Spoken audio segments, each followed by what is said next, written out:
So in my last video, I did a tribute to Neil Peart, who sadly passed away last month. It was a montage of some of my favorite drumming across 14 different Rush albums. And that sparked a lot of comments from some of my followers and students, some of which were very quick to point out how my parts weren't exactly the way Neil played it. Some of the accents, some of the ghost notes, maybe some of the stickings on the fills, just weren't exact. So that begs the question, when you're learning to play a song on the drums, how important or critical is it to play exactly what the drummer played on the actual recording? Well, this video is going to explore that question, so let's get to it.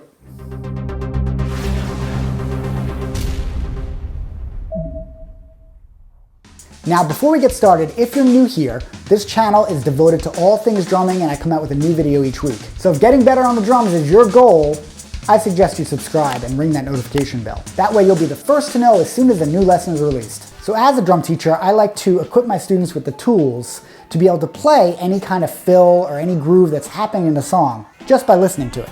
Also, when it comes to drumming and my playing at this point in my life, I'm not a purist. That means when I cover a song or I play some other drummer's part, I listen and I try to get the vibe. I don't try to play the part exactly.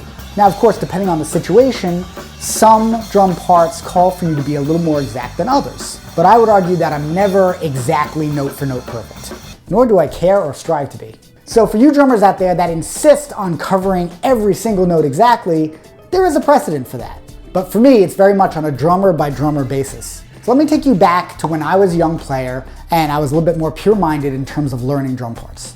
Now, when I was first started to take drum lessons, I was about 10 or 11 years old. My favorite band at the time was Bon Jovi. I would play the tracks to Bon Jovi's New Jersey album over and over and over again. And my favorite track I'll never forget was the song Blood on Blood because it started with these big drum fills in the beginning. Now, I was a little OCD as a young kid, so I did my best to try to figure out all those parts and all those notes and get everything note for note perfect. And over time, eventually, I started ironing out the drum parts. Then I remember when Bon Jovi came on tour to my hometown. My mother, the coolest mom in the history of mothers, snuck me into Nassau Coliseum to see Bon Jovi. That's right, I said snuck. She actually snuck me into the concert. Neither one of us had a ticket and I saw the whole show. Now that's a great story, but I think we're gonna save that for a different time. Now the whole point of this is I remember going to that show, going into the arena and watching Tico Torres play the drum parts. And he pretty much played the parts note for note. So I was able to air drum and I had the greatest time listening to what he was playing and knowing exactly what to expect. So that kind of instilled something in me that said, man, when you write a drum part, write a part and you play it the exact same single way every single time. And that's what every drummer must do. I mean, after all that effort, if I went to that concert and Tico wasn't playing the parts I knew, I would have been devastated. Now, if we fast forward a little bit, as my musical tastes matured, I started listening to bands like Rush and Queensryche, some of the more progressive bands that were a little more complicated. I really got into Queensryche. That black and white Eyes of a Stranger video came out and he had that black drum set with the chains all around it. That is the most badass, coolest thing I've ever seen in my life. He had the hair, he was hitting real hard, everything was flying around, the chains. Oh man, I was hooked. Every day I counted the minutes in school that I could get home, run up to my drum set, put on my Discman headphones, and jam along with Empire and Operation Mindcrime. I'd go through both albums, start to finish, every day. Yeah, we didn't have a basement, so those drums were upstairs in my tiny little room, and they were really loud. It would like totally shake the house. And when it was warm outside, it was like a sauna in there, so I'd open the window. So the whole neighborhood got to hear my drumming rendition of Queensryche. I didn't have the theory and knowledge yet. I mean, I was taking lessons, but I still didn't completely understand everything that was going on. But because of the repetition, because I listened so much and because I played them over and over and over and over again, and I really tried to get every single sound that I heard, I started being able to parrot or play exactly on top of what Scott was doing on the record. And as long as I was playing to the record, I could pretty much do it dead on perfect. So I felt like at that point, I kind of had it down. I could be in Queensryche. I could be the next Scott Rockenfield. But then reality hit me when I actually joined a band and they're like, oh man, you love Queensryche? We love Queensryche. Let's do Empire.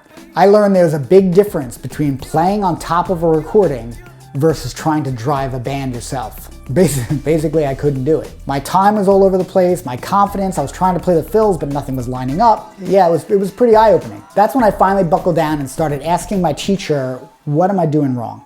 My drum teacher at the time was Dave Diamond. His explanation to me was, you know, Jay, you don't really have a good enough understanding of the technique that Scott is using to be able to execute and create those drum parts. What you're doing is just playing exactly on top or parroting what you're hearing. And when you don't have a good foundation, when you don't really understand what you're doing, you're just doing what you hear, it's just never gonna feel solid. From that point on, I really started listening more to my teacher.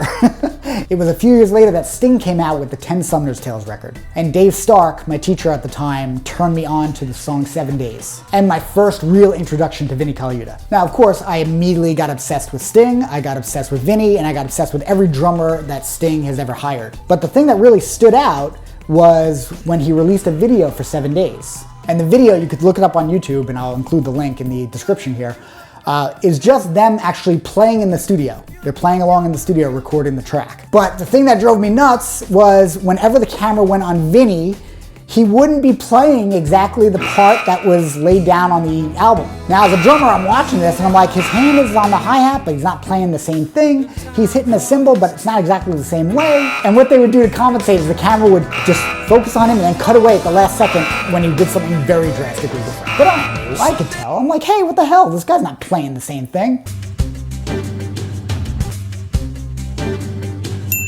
So I remember going to a lesson with Dave and asking him. I saw the video to 7 Days. Doesn't seem like Vinny's playing the same part. Now when I asked him that, Dave kind of chuckled a little bit and was like, Jay, you know, the part that Vinny laid down that ended up on the record was just one take. When you're in the studio, you go through that part multiple times and then you kind of just pick which take is the best. And Vinny is not the kind of drummer that'll sit down and compose a part where every fill and every accent and every sticking is exactly the same every single time. What he does is he creates a vibe that works for the song, and then he just improvises in that style. So every take has the same vibe, but it's gonna be a little different. This way also the artist might listen back and have something to choose from. Now a little while after that, Sting did release like a VHS behind the scenes documentary of the making of 10 Sumner's Tales. And in that videotape, they used the exact take. And of course at that point, every time they panned over to Vinny, everything was dead on, but it was a different part. That's when I first realized that there are actually two kinds of drummers out there. And I shouldn't pigeonhole it because there's tons of drummers that could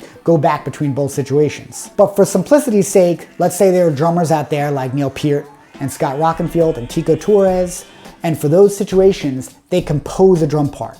So what they put down on the recording becomes the composed part that they play exactly every single time they perform that song. And that track is virtually identical to the record. Then there's that second kind of drummer, that drummer who just creates a vibe and then improvises the part. So they might lay down a take that a producer and an artist like, and then when you see them live, it's gonna be a little bit different. They keep the same vibe, but they play a whole new part, and they never play the same part twice. I've seen famous guys like Steve Gadd make those kind of claims like, oh man, I've played on so many recordings, I couldn't tell you what fill I did. Hopefully it was good. Now I'm pointing this out and I'm not trying to make a case that one is better than the other. They both have their merits. Drummers that compose a part offer that familiarity. You go to see them play and you know what you're gonna get. You could air drum along, you could really enjoy the experience. Drummers that improvise a part, you can go, still get that song, but be surprised by what they're gonna do. And sometimes they do stuff that just completely blows your mind, which was definitely the case when I finally saw Sting live in 1997 with Fenichel playing drums. Now that brings me back to my initial statement when I started this video that I am not a purist. I am not the kind of drummer that likes to compose a part and play it the exact same way every time. Now I've been doing drum videos for a while and I've seen this a lot. I've done groove breakdowns where I've turned around and written out or gotten together the vibe of a tune. And immediately in the comments, you start getting comments like, man, you missed a ghost note, or you played a ghost note that wasn't in the music. Now in fairness, I just did a video on Rush, knowing that Neil Peart is very, very particular about composing his drum parts, his fills, his grooves, and everything. So I tried to do my best to pay homage and be respectful of that. But if you really analyze what I'm playing, I'm not doing exactly anything that Neil was doing. I mean, right off the bat, I'm playing on a 4-piece drum set, and that guy's got like a 30-piece drum set. So trying to get the exact same part and sticking on a small drum set when he's got all these different sound sources to play with is gonna be pretty much impossible. But you might also notice when you watch that video, I get the parts done because I understand the technique. So how many pieces I have doesn't really matter because I'm able to work around it because I understand what he was thinking when he actually executed those parts. Now that's also not to say I've never done a note-for-note transcription. In fact, the last time I did that was in college, and I transcribed a Dave Weckl tune. In fact, here it is in the old Sam Ash manuscript book. Here's page 1 of all 6 pages. Yeah, the whole deal.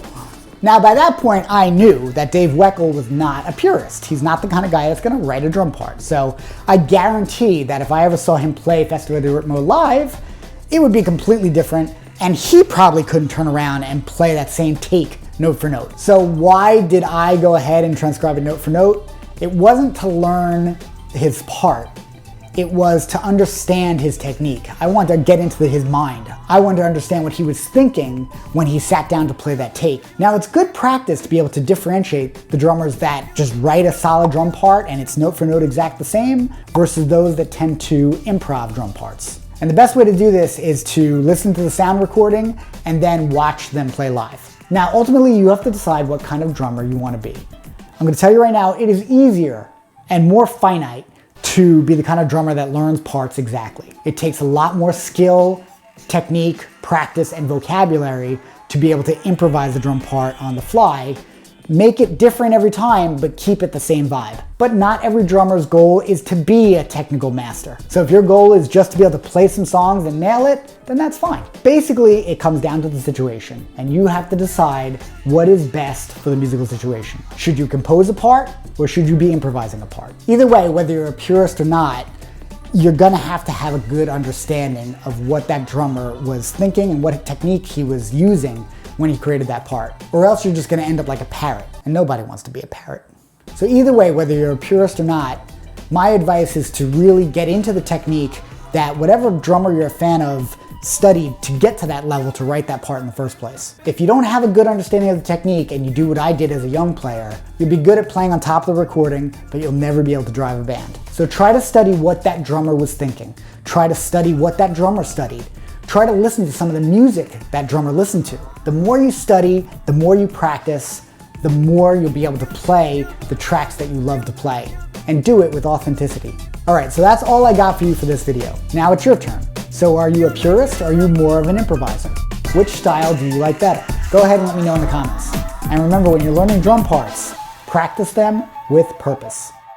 Now, if you're watching this video around the time that I released it, I'm offering something called the Drum Foundation Challenge. So if it's 5 years from now and you're watching this video, I can't attest that it'll still be available. This is a comprehensive, in-depth quiz that challenges your drumming foundation. This is completely free, no strings attached. All you have to do is enter in your email and you're off to the races.